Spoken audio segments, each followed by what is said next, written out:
Assalamualaikum warahmatullahi wabarakatuh. Perkenalkan, nama saya Putri dengan NIM H221-22620. Di sini saya akan membahas tentang sistem peredaran darah, sistem pernapasan, sistem ekskresi, osmoregulasi, dan termoregulasi. Kemudian ada sistem koordinasi saraf pada hewan invertebrata. Kalian pasti sudah tahu bahwa hewan itu dibagi menjadi dua kelompok besar, yaitu vertebrata yang memiliki kerangka internal yang dibentuk oleh tulang, dan invertebrata yang tidak memiliki kerangka internal yang dibentuk oleh tulang. Hewan invertebrata adalah kelompok hewan yang paling beragam dan banyak jumlahnya di bumi. Lebih dari 90% dari semua spesies di bumi termasuk dalam invertebrata. Apa saja sih hewan invertebrata? Hewan invertebrata meliputi cacing tanah, serangga, siput, ubur-ubur, kerang, bintang laut, dan masih berbagai macam jenis lainnya. Hewan invertebrata memiliki berbagai macam struktur tubuh yang berbeda-beda, seperti eksoskeleton, lapisan luar yang keras, cangkang atau tubuh lunak tanpa kerangka internal yang kaku.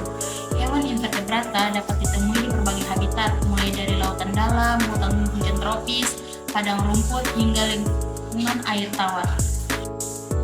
Sistem peredaran darah pada hewan invertebrata dapat dibagi menjadi dua jenis, sistem peredaran darah terbuka dan sistem peredaran darah tertutup. Sistem peredaran darah terbuka. Sistem peredaran darah terbuka ditemukan pada beberapa hewan invertebrata, seperti belalang. Sistem ini terdiri dari aorta, jantung, dan pembuluh darah halus yang terhubung.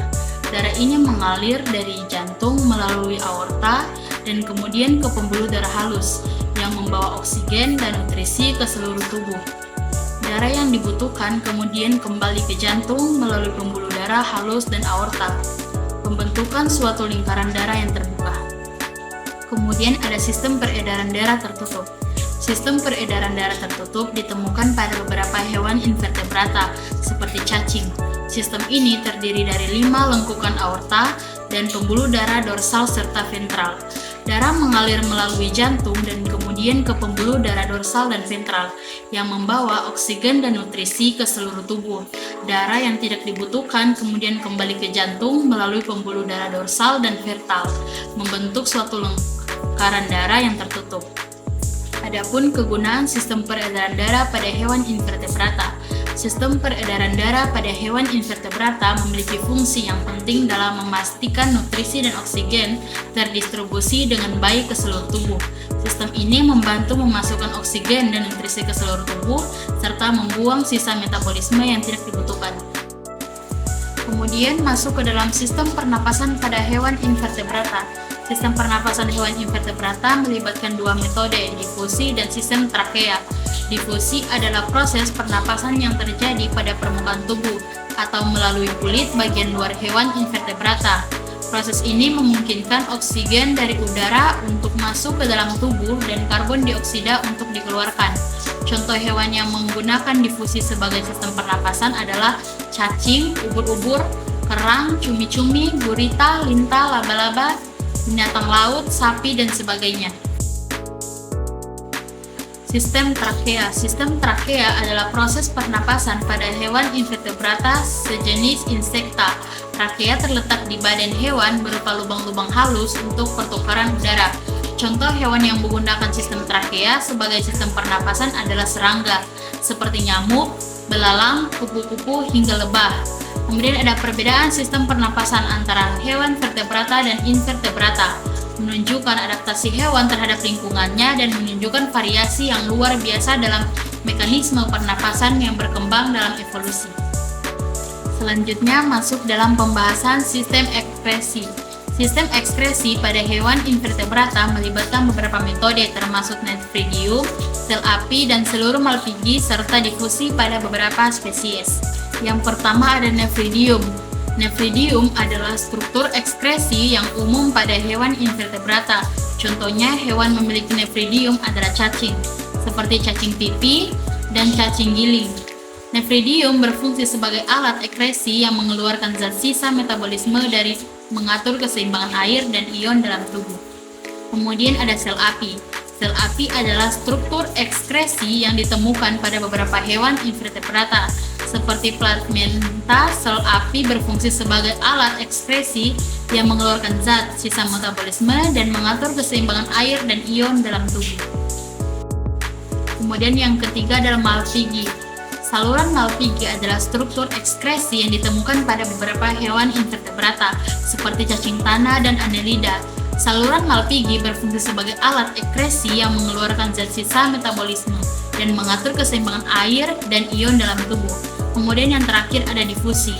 Difusi adalah proses pernapasan yang terjadi pada permukaan tubuh atau melalui kulit bagian luar hewan invertebrata. Proses ini memungkinkan oksigen dari udara untuk masuk ke dalam tubuh dan karbon dioksida untuk dikeluarkan. Contoh hewan yang menggunakan difusi sebagai sistem pernapasan adalah cacing, ubur-ubur, kerang, cumi-cumi, gurita, dan berbagai macam jenis lainnya. Lanjut ke pembahasan tentang osmoregulasi dan termoregulasi pada hewan invertebrata. Osmoregulasi. Osmoregulasi pada hewan invertebrata melibatkan mekanisme yang berbeda-beda, tergantung pada spesies dan lingkungan di mana mereka hidup. Hewan invertebrata laut seperti cacing pipih melakukan osmoregulasi dengan cara mengatur kandungan garam dalam tubuhnya untuk menyesuaikan dengan konsentrasi garam air laut.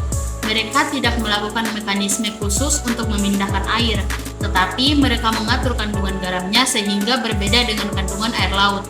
Hewan invertebrata lainnya seperti siput memiliki sistem ekskresi yang lebih kompleks dan mengatur konsentrasi cairan tubuhnya dengan cara mengeluarkan atau menyerap air dan garam. Kemudian ada termoregulasi. Termoregulasi pada hewan invertebrata juga berbeda-beda tergantung pada spesies dan lingkungan di mana mereka hidup. Hewan invertebrata seperti cacing pipih tidak memiliki suhu tubuh yang konstan dan dapat beradaptasi dengan suhu lingkungan. Mereka memiliki karakteristik osmoregulasi yang berbeda dengan hewan yang hidup pada salinitas tinggi dan hewan air payung yang hidup pada salinitas rendah. Mendekati air tawar, memiliki karakteristik osmoregulasi mirip dengan hewan air tawar. Masuk dalam pembahasan yang terakhir yaitu sistem koordinasi saraf. Sistem koordinasi saraf pada hewan invertebrata berbeda dengan hewan vertebrata. Sistem koordinasi pada hewan invertebrata melibatkan beberapa struktur yang berbeda-beda, tergantung pada jenis hewan. Berikut ada penjelasan tentang sistem koordinasi pada beberapa jenis hewan vertebrata. Yang pertama ada protozoa. Protozoa seperti cacing pipih memiliki sistem saraf yang relatif sederhana, terdiri dari sel-sel saraf tersebar yang mirip dengan jala. Sistem saraf ini tidak memiliki struktur yang kompleks seperti pada hewan vertebrata, tetapi masih dapat berfungsi untuk mengkoordinasikan aktivitas tubuh. Kemudian yang kedua ada Coleoptera. Coleoptera seperti ubur-ubur memiliki sistem saraf yang lebih kompleks. Sistem saraf ini terdiri dari ganglia dan saraf tepi yang mengkoordinasikan aktivitas tubuh. Ganglia adalah struktur saraf yang berfungsi sebagai pusat mengkoordinasikan, sedangkan saraf tepi adalah struktur saraf yang menghubungkan ganglia dengan bagian tubuh lainnya.